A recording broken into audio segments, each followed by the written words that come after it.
Welcome back to the Tuesday night Getting Defensive show brought to you by Gridiron Ratings. I am your host, Craig Reith, and with me, as always, is the man himself, the IDP tipster, Gary. Gary, I know you had a long weekend. It was fun in some ways, fun and not so fun in some other ways, but how are you doing tonight?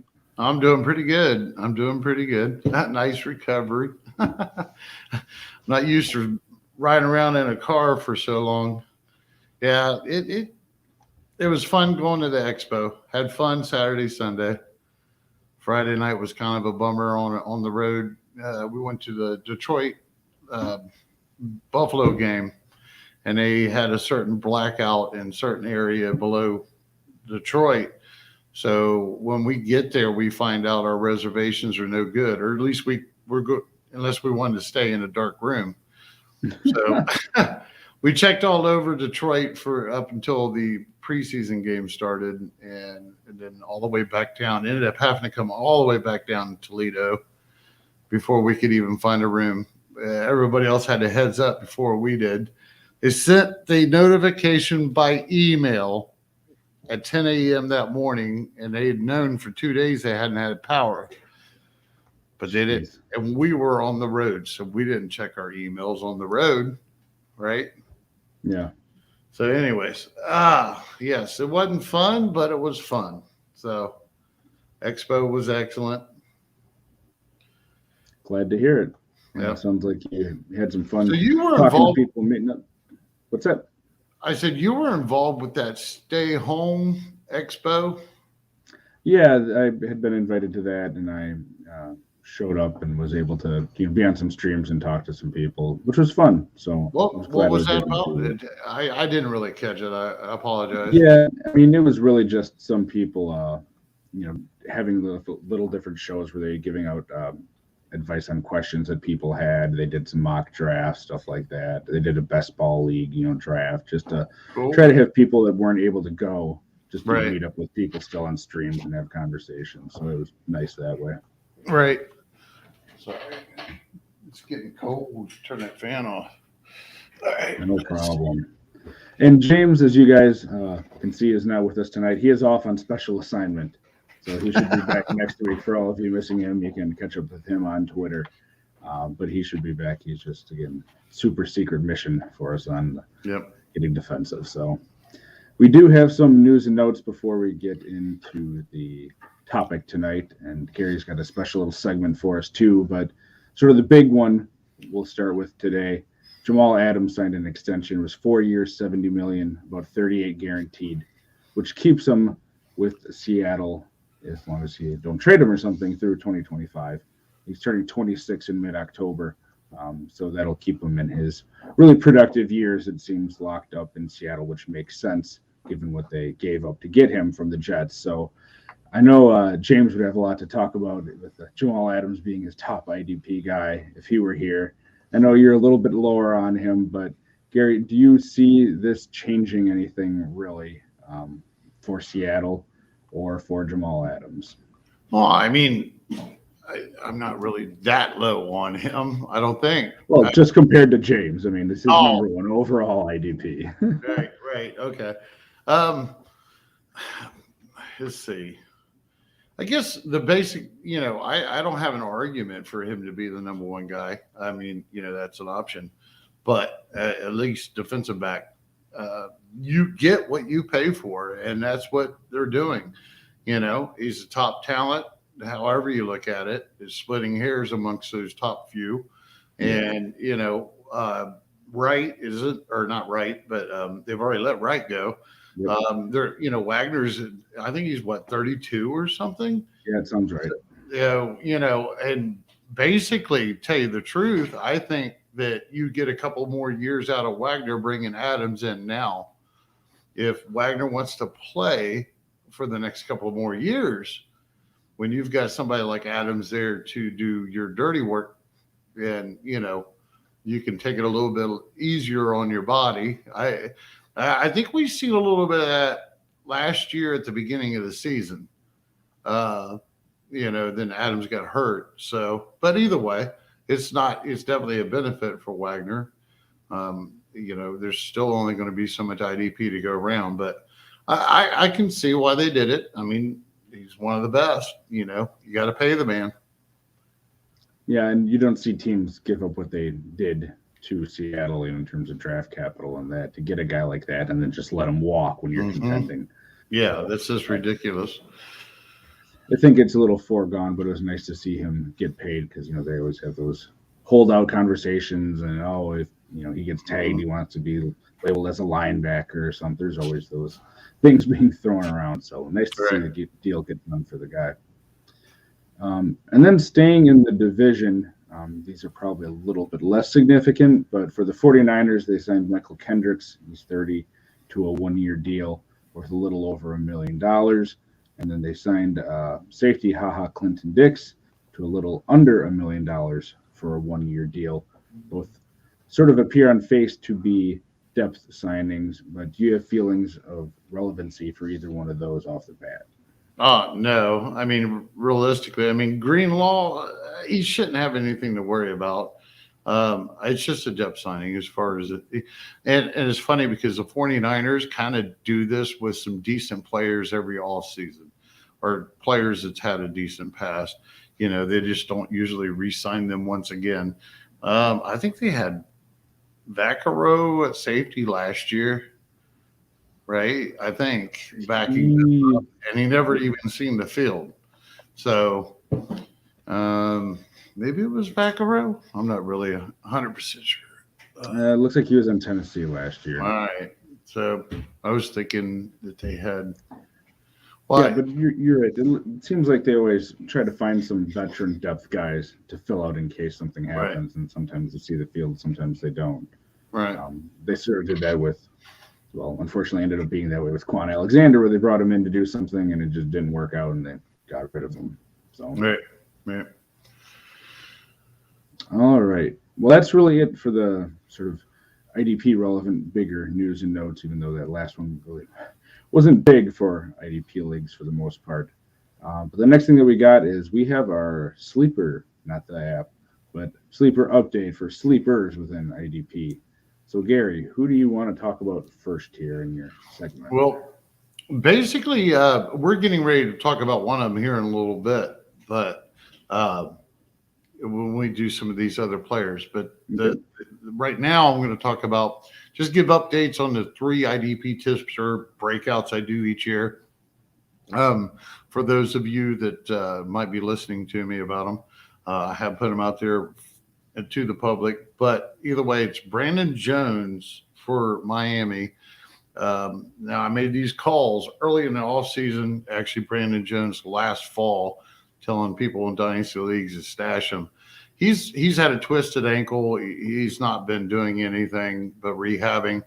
So I still suspect that he'll come into play. He's just fallen behind a little bit. Hopefully he gets on the field soon, and then we can see him play in a third preseason game, get an idea of what he might do. It might take a little bit longer for him to replace Eric Rowe. I do still think he will. But either way. And then Tae Kwon Lewis, defensive end for the Colts. He actually is a full-time starter on that line.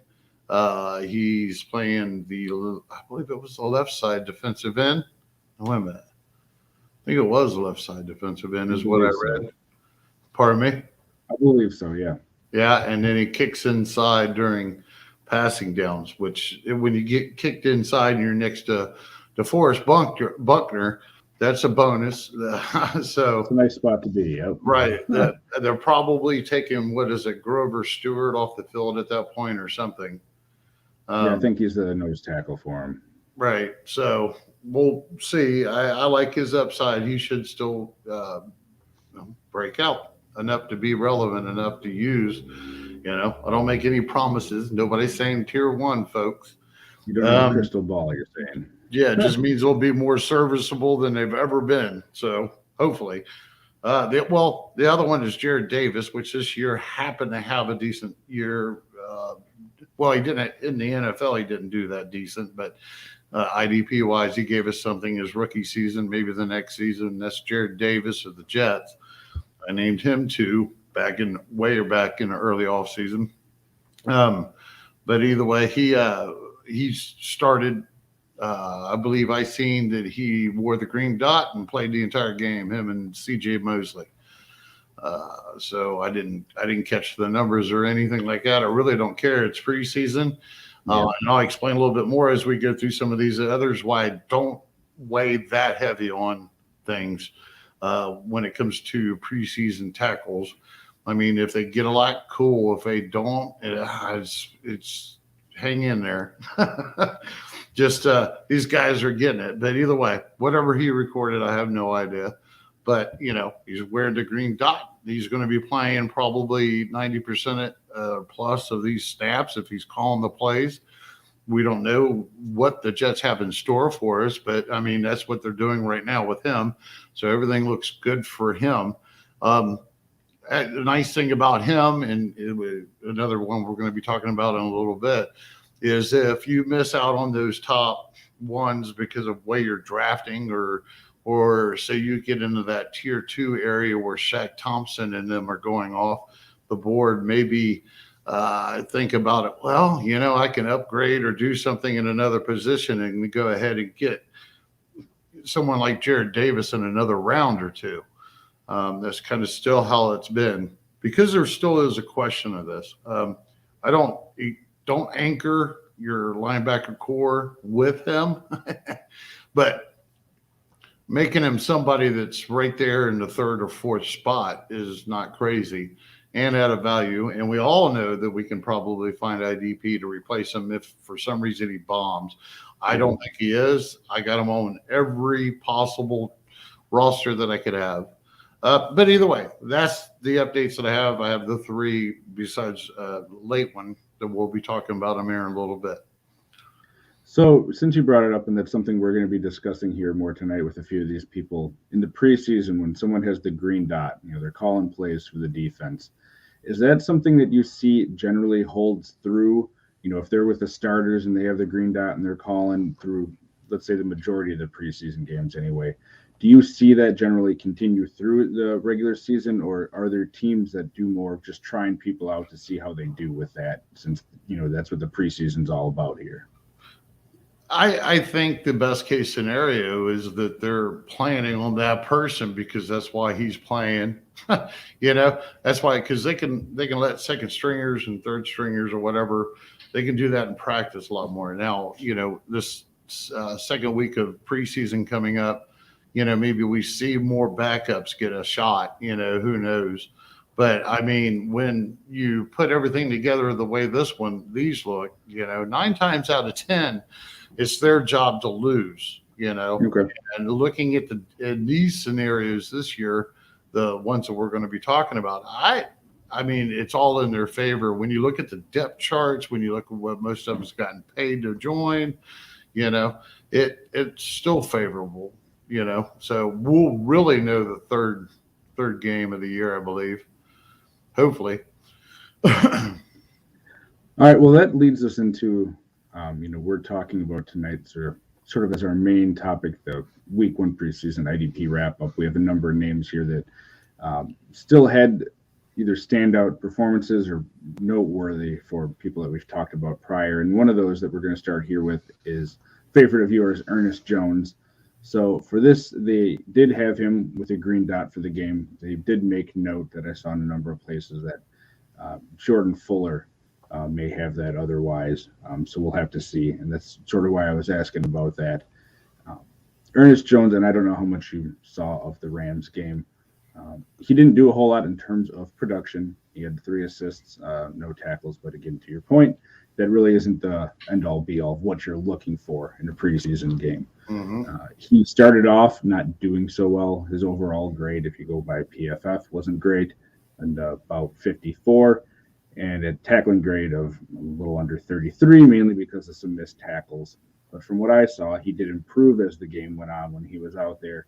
He did show that ability to get through blocks, get through traffic, as they say, make tackles, and he showed himself to be all right in coverage once he sort of found his feet. Mm-hmm. So is this something that you would see as concerning for him, or just more of a, hey, it's a rookie in his first game calling the shots, he's going to have those jitters?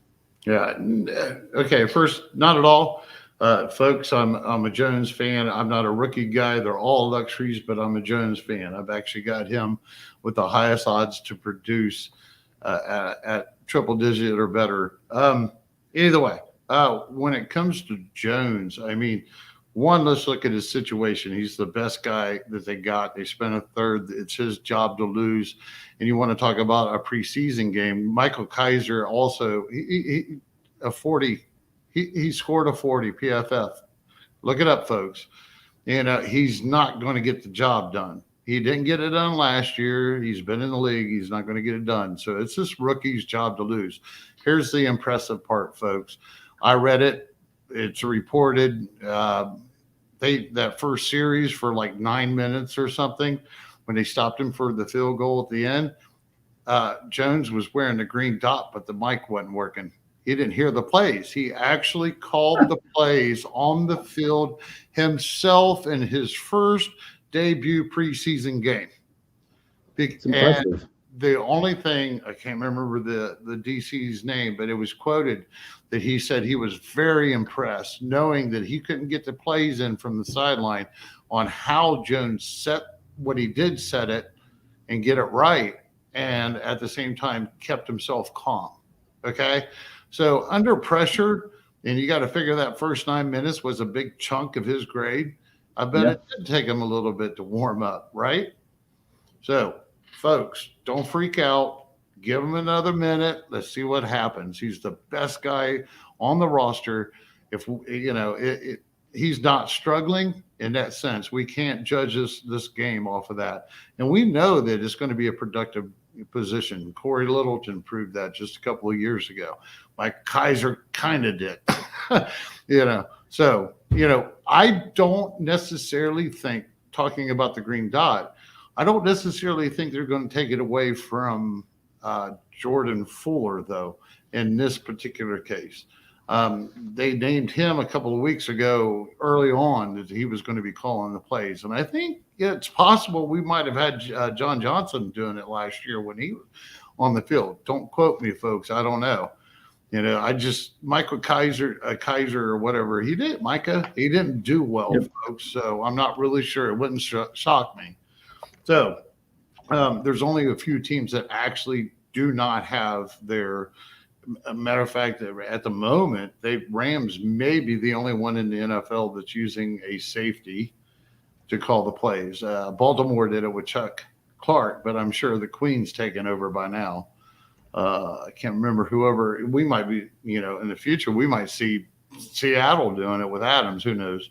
But occasionally it does happen. Mainly it's the inside linebackers, one of them, the Mac or the Mike, that's going to wear it.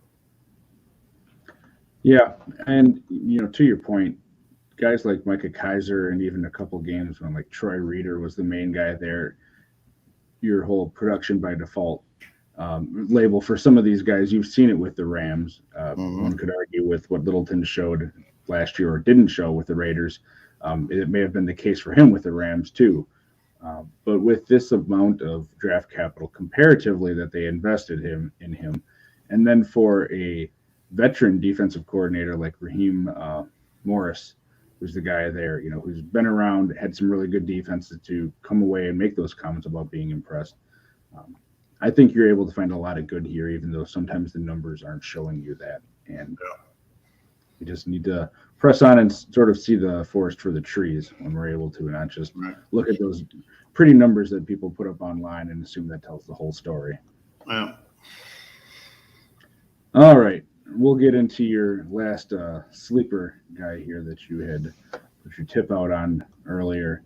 Alex Anzalone for the Detroit Lions. Started the first two drives with Jamie Collins. He was playing the Buck linebacker role, calling plays. Did not show up in the box score. Again, for I think it was a first series, 2 drives, so not a ton of snaps necessarily. But he was out there. Blowing up some plays, helping some other guys get some tackles made. So he was making himself known, even though it might not have been in the box score.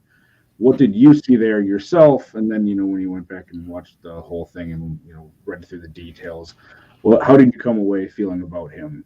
Oh, I'm excited. I mean, you couldn't imagine I'm sitting up there and I get my binoculars out because I'm cheap. So we want the cheap seats.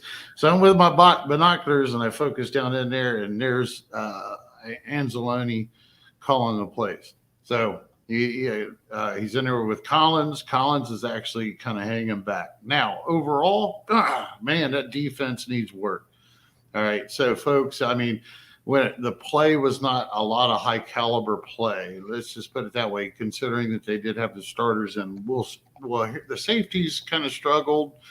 I mean, you could only give them an average grade if you really watch this contest. But either way, I did see him blow up a couple plays. He's setting up guys in a way. So I'm not too alarmed with this. It was, the first run here. Collins was rusty. He looked a little bit out of place. So I don't know he'll be fine, I'm sure.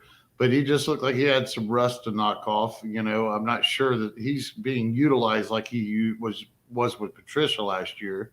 So, but either way, as long as it's, I think the report is Tae or whatever his name is. He's on the roster bubble.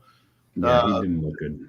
The Derrick Barnes, which is a late round rookie, he I guess he made a little bit of an impression, or he's at least making good impression. I don't even know if he played during the game because we had left because of multiple problems. But I got to see the starters. I got to see who I wanted to see. It was exciting to see Tracy Walker out there too, but he didn't. He had a missed tackle, and it was a little bit sloppy. So. I don't know. We'll wait and see. I think he's under Jarrad Davis for me as somebody, and even Jones, as in getting him, drafting him. But I think that he could be a serviceable, low LB2 possibly, as long as he doesn't lose the job. It's his to lose. It looks like at this point. Yeah, so from some of the beat writers, they've indicated that, at the moment, Barnes might sort of be the number 3 guy there. And he only played in like 8 snaps. He had a crazy high rating because he played well. I think he had like 2 solos and an assist and was showing a lot. But it's easier to do that again in 8 snaps, perhaps, if you're going to be on there. Against second teamers. Yeah, and I think it was like the 4th or 5th drive, so it's farther down in the depth chart there that they're looking for that. So, again, something promising and nice to sort of stash away if he were to end up seeing the field this year. But by no means run out and get him for your IDP leagues this year. Yeah. All right. Moving on to another rookie here, and one that we've talked about a bit, but really showed up in a big way. Jeremiah Wusso Coramoa came on during the 3rd drive for the Browns. He ended up playing 47 snaps. About 70% of those were as a true linebacker, another 23% as a slot corner, and then a couple edge rushing ones. He ended up with 7 solos and an assist, 1 sack, and 3 tackles for a loss. There were a couple big plays that you've probably seen if you're watching these sort of highlight shows. He just laid out ETN on one of them, and then getting to quarterback. I think it was Lawrence still out there at that time, but he was just flying all over the field, giving you that impression of that's kind of what you wanted out of Isaiah Simmons last year if it was a perfect offseason. But for this year, since we're mainly talking redraft and stuff, do you see this as a promising sign? Like, hey, maybe he will be able to get on the field. Oh yeah, they're crazy if they don't get him on the field. I do question still. It's preseason, folks. I still question on his role once he's on there with a bunch of starters, because if I looked and there were no starters playing with him. He was the closest to a starter, if I remember right, by looking at snap counts. And then I looked at the opposing team at the same time, and they didn't play starters either. Was it Rams, I think? Possibly. Yeah. All right. So, yeah, quote me if Rams play the Browns play the Jaguars. Sorry. Oh, yeah. Whoever they played, I'm 90% sure it was second team against second team all the way through this one. But either way, it goes. I don't know if you're looking it up right now, or if I should, but I'm pretty damn sure. It'd be nice to hear if I was or not. But either way, if he's playing against the second team and he's looking like a superstar, then he's going to be able to hang out with the first string guys. But when you've got, the way that that's schemed, you've got that defensive line that he's looking at, and then you have Walker's supposed to be calling the plays this year. He's going to be a full-time guy if he is. In the past, they've kind of used that weak side linebacker funny sometimes, depending on who's playing it. If they're smart, they hand the kid 80% of the snaps, and everybody walks away a winner. There's still no reason.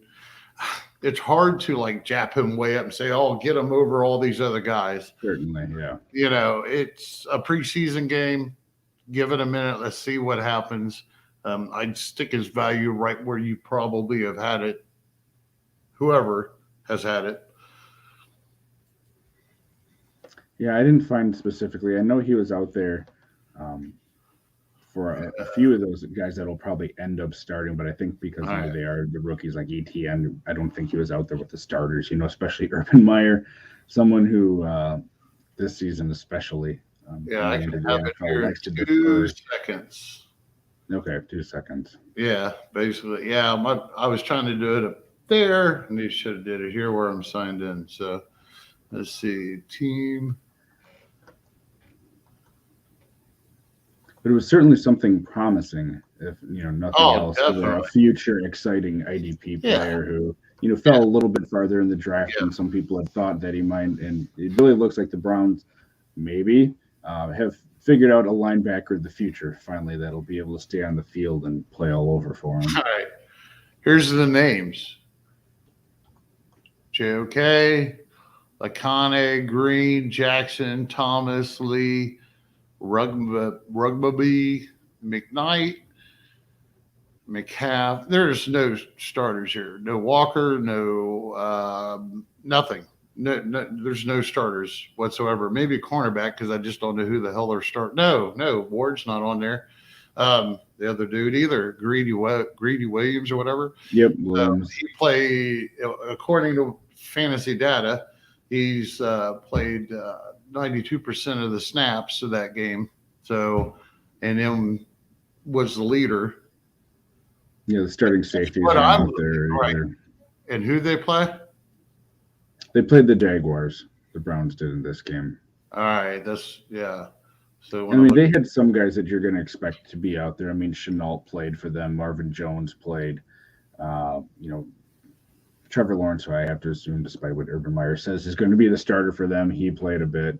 ETN did. So they rotated through people a lot more than the Browns, who, to your point, I think just threw out a lot of their younger guys to say, hey, let's see what you can do here. Right. And so he was, amongst his defensive counterparts, he's a stud. Great. And then, as I'm glad to hear that some of those other guys were out there. But I just imagine there was a little bit more IDP meat on the bone to stand out. So not taking anything away from this kid, folks, not whatsoever. The only reason I would pump a brake even halfway is because of the Browns. And, Malcolm Smith made a good living there for being as retired as he was last year when he did play. So, it's there. I like him, and his odds they certainly didn't go down. They probably went up a little bit that he's going to produce. We may just see him hit the triple digits. It's not going to be that much meat on the bone there, so he's going to have to outplay a lot of good guys on that defense. Yeah, I mean, this is a Browns team that has Super Bowl aspirations with the offense that they have. They figured out they're putting together a defense where, they got Clowney across from Garrett now for a year. They invested in the secondary again with John Johnson. They have Delpit. If he can give them anything, maybe as a third safety, although another rookie of theirs looked really good. He was a later round pick. So, again, preseason, don't put too much stock in it, but the more depth pieces that you can have for a team that's hoping to contend, where you can trust the guys that you have, that's what you're looking for at this point. So they have to be pleased with someone like J.O.K, where he comes out and he's able to do that. Like right now, I hate to say this again, folks. I love rookies too. No, I don't. Why'd I say it?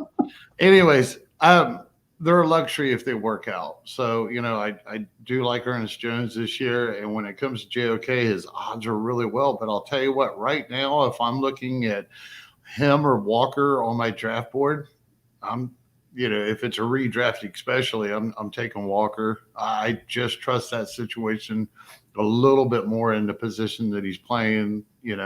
Just thought I'd add that in there. But, J.O.K is right on his heels at the moment. And it is nice to see him too, playing a little more than outside or playing outside the linebacker position so that, potentially if he is showing, maybe they can get him on the field in a couple other ways, which we know IDP, if you're on the field, that's where you're going to be making your points. So you got to have time on the field to have a chance at all. Yeah. So whatever way you get on the field will be good. Again, I bet third preseason game, I bet he's out there for a lot of snaps. Yeah. So that'll tell us a lot. All right, and this is sort of a revisiting, more of a addendum to a conversation that was on Thursday. You guys can check out Getting Defensive by Gridiron Ratings again on Thursday nights at 10 p.m. Eastern.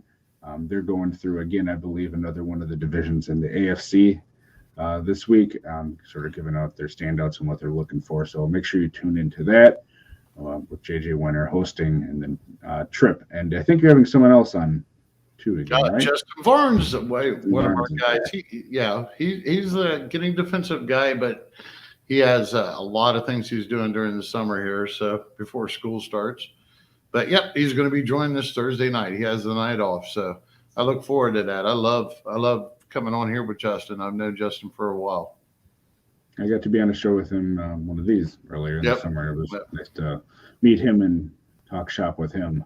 But the conversation from last week was sort of you guys doing a little bit of breaking news reaction when Joe Schobert was traded from the Jaguars to the Steelers. And now, of course, more details have come out. Schobert was traded for essentially a 6th-round pick and having to pay half his salary. Beans. Yeah, I mean, it feels like a complete steal, from our perspective.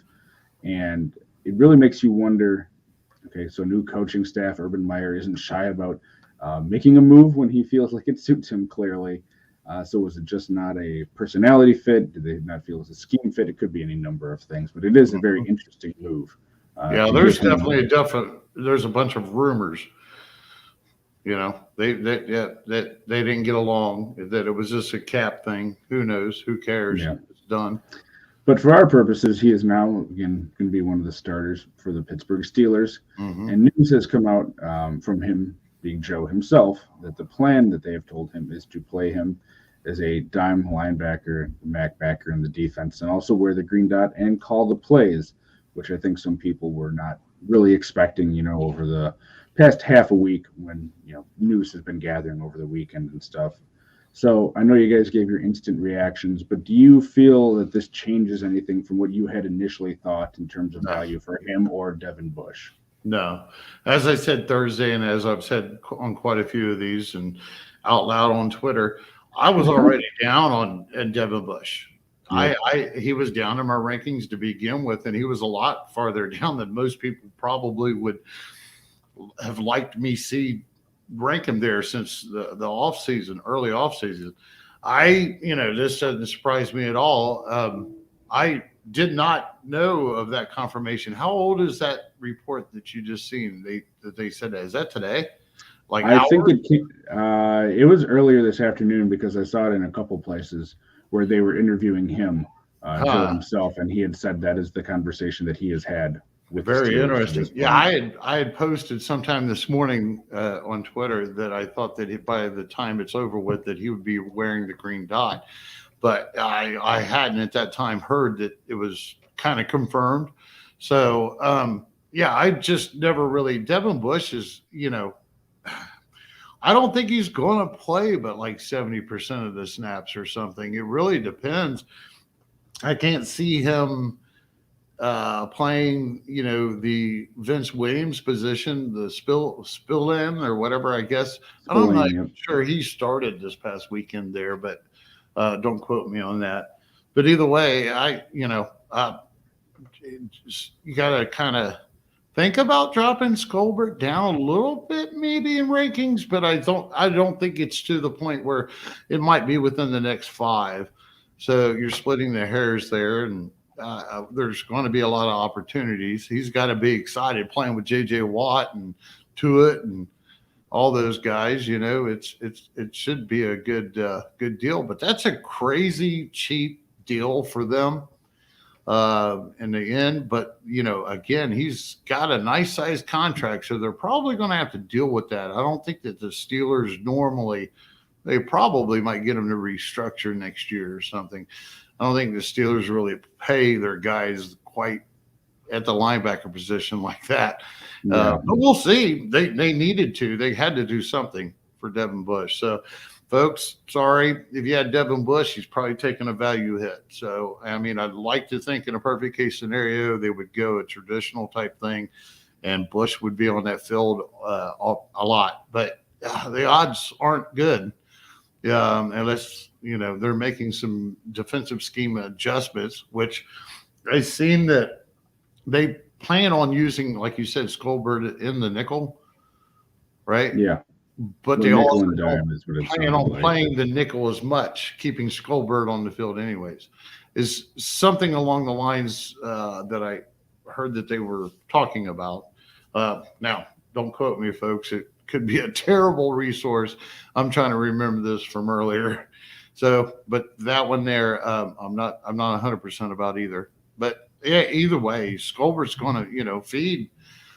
Devin Bush has just not got it done to the level that they need professionally in the NFL. Well, and Bush is still recovering, at this point from, the torn ACL last year. So it may be even one of those situations where you're paying attention earlier in the season here while he's still getting his feet back up to speed, and Joe is playing more than you'd think he might need to. I'm going to get defensive with you. Well, good. It's been late in the show, so right. Why would they take on that contract? They're not taking on that contract for the next 5 years, 4 years, or even the headache of having to deal with him next year. They traded for him. I don't see them paying him that kind of money to turn around and expect that Devin Bush is either going to be okay or be able to do it. I think they've seen enough. Unless they've changed this, like I said, how they traditionally would run that defense. They're going to make a little bit of change in what I seen as less nickel. That's a trickle effect. If what I think I seen is true, then that usually means that high productive slot guy in that defense for us, I think it was Horton last year, maybe. Somebody. It's Mike Hilton for the past 4 years. Yep. Yeah, he's on the Bengals now. Whoever that player is this year, that position may get less snaps. We'll see. I don't know. Again, you read things, you go over 1,000 reports, and sometimes we'll make sure. But either way, I'm not telling you don't get them, because you can always go get another cornerback, but don't be surprised if possibly he's not as productive, or the position isn't as productive as it has been in the past. Yeah, all I was really trying to get at is, if they don't feel that Bush is going to be up to speed, this makes a lot more sense why you would need an every down guy. Because to your point, I don't think it's Spillane, and they what do they have? They have like Buddy Johnson, Ulysses Gilbert, just a bunch of unproven things even behind just Schobert if it's him. So they had to bring in Avery Williamson last year, which I'm kind of surprised he didn't get a little bit of a contract somewhere. I don't think he's signed yet. He's still sitting out there. Yep. Yeah, that's kind of surprising. I'm wondering what happened there. He was on a roll there, but either way, yep. So that about does it for tonight. Gary, any other last comments or any sort of wrap-up info you have? Everyone can find you at Twitter, of course, at the IDP Tipster. I'm trying to think if there's no. You'll have to tune in later, folks. Yeah, I can't think of anything. Kind of want to throw out a tip or two, but I got to probably do that in a dime drop first. To Gridiron Ratings members, please go subscribe, as Craig mentioned, and thanks for being with us, and Craig, thanks a lot. Yeah, no problem. And make sure you guys, like you said, subscribe on YouTube, because every 25 subscribers that they get, they're going to be giving away one of the $40 2021 Gridiron Ratings Draft Playbook guides that is always up to date, which is, a great value at $40 itself. But if you can get one for free, we all love free stuff, and it's certainly worth it. So go subscribe if you have not, and make sure you tune in on Thursday again at 10 p.m. to see the second half of the week's Getting Defensive show. Have a good night, everyone, and tune in next time. Bye.